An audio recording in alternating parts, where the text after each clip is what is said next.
ఏ Dil high ముష్కిల్ release కి అడ్డంకులు తొలగిపోయాయి. Pakistan actor Fawad Khan తో యాక్టింగ్ చేయించడంతో అడ్డుకుంటామన్న ఎంఎన్ఎస్ ఆర్మీ ఫండ్ కి 5 కోట్ల విరాళం ఇప్పించి మరీ విడుదలకు ఓకే చెప్పించింది. ఎట్టకేలకు ఈ నెల 28న రిలీజ్ కు అన్ని అగచాట్లు దాటుకున్న ఏ దిల్ హై ముష్కిల్ పై మాజీ మిస్ వరల్డ్ ఐశ్వర్యరాయ్ కొత్త సంగతులు చెబుతుంది. అసలు ఈ సినిమాకి ఇంత క్రేజ్ రావడానికి అతి ముఖ్య కారణం ఐశ్వర్యరాయ్ 42 ఏళ్ల వయసులో తనకంటే దాదాపు 10 ఏళ్లు కుర్రాడైన రణబీర్ కపూర్ తో రొమాన్స్ పండించడమే. అయితే ఐష్ ఇలాంటి రోల్ చేయడంపై చాలానే విమర్శలు వచ్చాయి. ఇప్పటి వరకు సైలెంట్ గా ఉన్న ఐష్ తొలిసారిగా ఏ దిల్ హై ముష్కిల్ లోని హాట్ సీన్స్ పై పెదవి విప్పింది.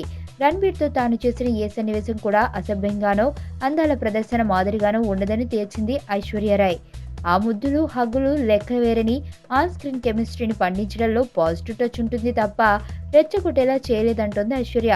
తాను 20 ఏళ్ల క్రితం చేసినప్పటి రోల్ చేయాలని ఆఫర్ వస్తే దాన్ని ఈ వయసులో ఎలా హ్యాండిల్ చేయాలో అలానే చేశారని తప్ప అంతకు మించి ఏం చెయ్యలేదన్నది ఈమె వెర్షన్.